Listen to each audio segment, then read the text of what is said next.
Hello and welcome to this, your daily briefing. Today's topic for your consideration is the business of new owners and the rise of the Levy out hashtag. I'm very suspicious, well, not suspicious, but the futility of hashtags is probably best summed up with marketeers trying to get fan engagement. And that appears to be, that was a fad, wasn't it? You know, like hashtag live our dream or whatever they were using to sell fizzy pop or whatever. Equally, we had people doing hashtags for, say, a prayer and for awful things that happened in the world. And again, the futility eventually oversaw the demise of all this sort of well-meaning but ultimately gormless and useless pursuit. So the talk of Tottenham having new owners is something that I've wrestled with over the years, and the point I want to make here is that you've all missed the boat, and some may have noticed that I've sort of calmed the vitriol and the bile down a little on the block towards ENIC and Donna Cullen and all the rest of them. And the reality is that there comes a point when you know, to use that line in the Pink Floyd thing, where you're just banging your head on some mad bugger's wall. And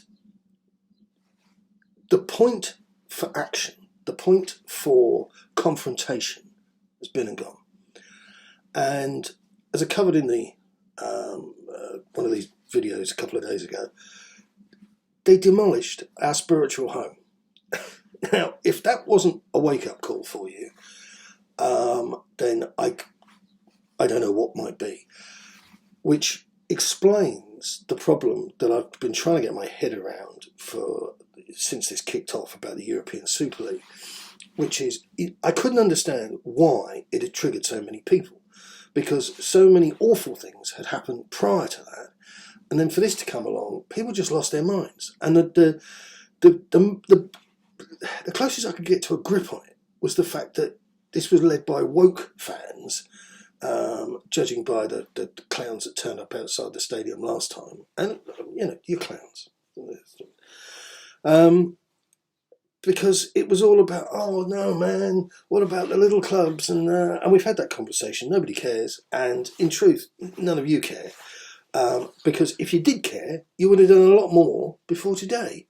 Because the situation has been exploitative and awful and demeaning and undisguised, you know, hiding in plain sight. We're not even hiding. There's nothing wrong with that stadium, but we're going to demolish it because we need to make far more money. That isn't hiding. You know, that's just like telling you what we're going to do. Local businesses smashed, moved out of the way. We're not pretending we're building a children's hospital or a specialist unit or something. No, we just want to sell more hot dogs. Gone. So we are where we are with the fans. But what's the truth of my miserable embrace of all this business? Why can't we have new owners? Well, I hate to break it to you kids, but we've already been sold. That's right. We have investors. And we're now, I don't know where we are on the line. I should have thought about how I was going to express this. We're past the point whereby we've hit the point of no return. We're already there. So these figures were accurate as of a couple of days ago.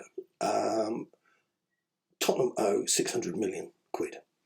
Now, I don't want to go down the rabbit hole, which in particular millennials are so quick. I said, oh, no. You see, it's all debt over so-and-so years, at a very low percentage. And 600 million and change is what it is. And there's no talking around it. That's the money. That's what you owe. It's attached to THFC. It's nothing to do with ENIC. They can walk tomorrow. It's attached to the business.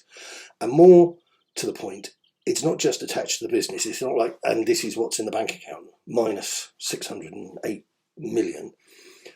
It's also attached to the operating elements within the club, such as season tickets, corporate activities, and so forth. So if somebody came along and they were prepared to take it on the chin that for the shopping centre and the training facilities and everything else, it was going to cost them 600 million to like walk through the door, they'd then have to establish exactly what, if a wand was waved and 62,000 fans could come into our next home game, what element of that they'd actually have to play with.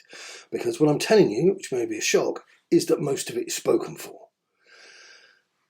The point where challenging and demonstrating and otherwise was kissed farewell was the point where it was revealed that they had, and we weren't told until afterwards, but if you bear with me, say a week before, they told us that they put 340 million of their own money into the refinancing, into financing the rebuild of the stadium, which is posh language for demolishing that one and building a much bigger one a couple of foot up the road.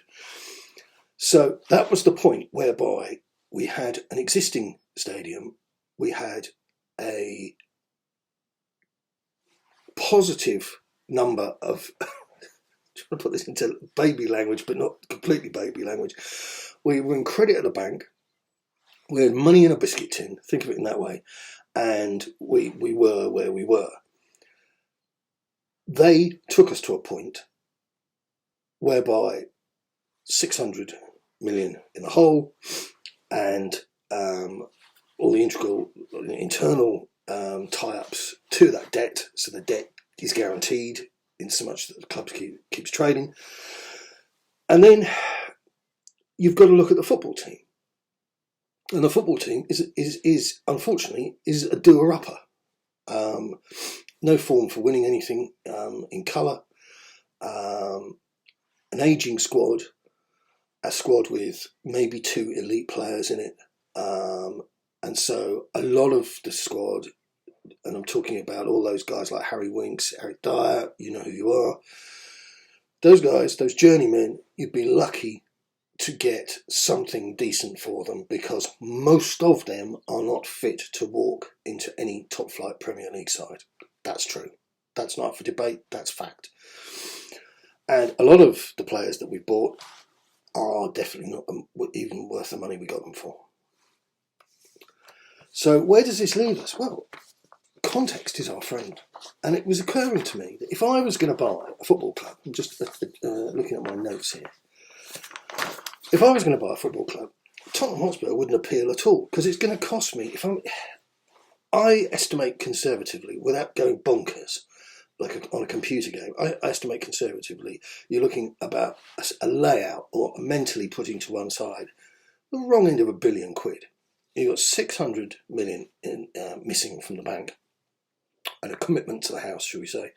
And then you've got at least 300 million that needs to be spent on the club. In fact, one could argue, if one wished to simply work on numbers that were already in the public domain, opposed to pretend that one had a greater understanding than others, that if we went back to where we were, where we had 340 million in the biscuit tin, with the right coach, we could have produced something that was sensational and self-funded, because that money didn't come from ENIC. They started the whole thing with a loan. So, that's the way they work. Fair play to them.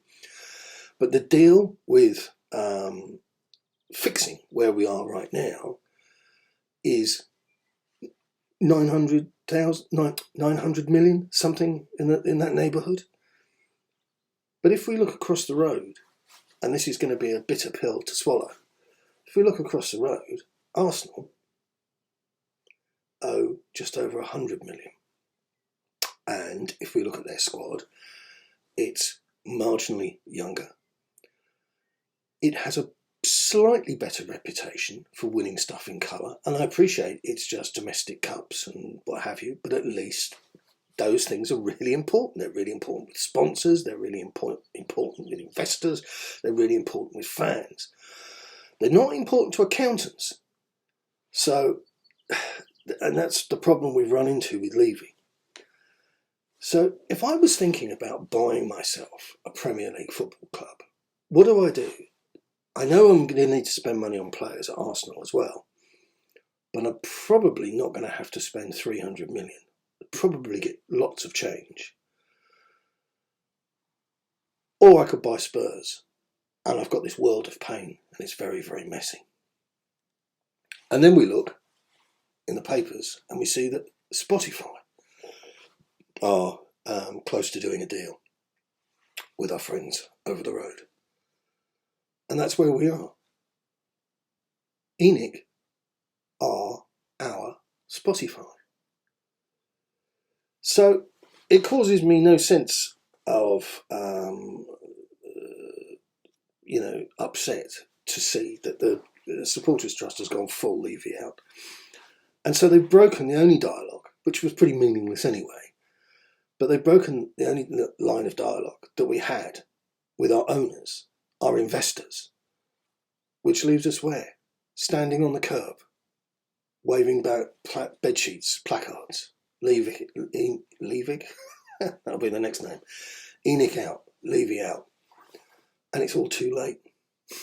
It's all too late. So if there's any of you out there who are watching this who remember saying something nasty to me, I have a very, very, very, very tough hide over the last however many years it's been. I tried to tell you, and now it's too late. They're not going anywhere, not in a million years, and they won't be taking anybody on at board level. Not going to happen.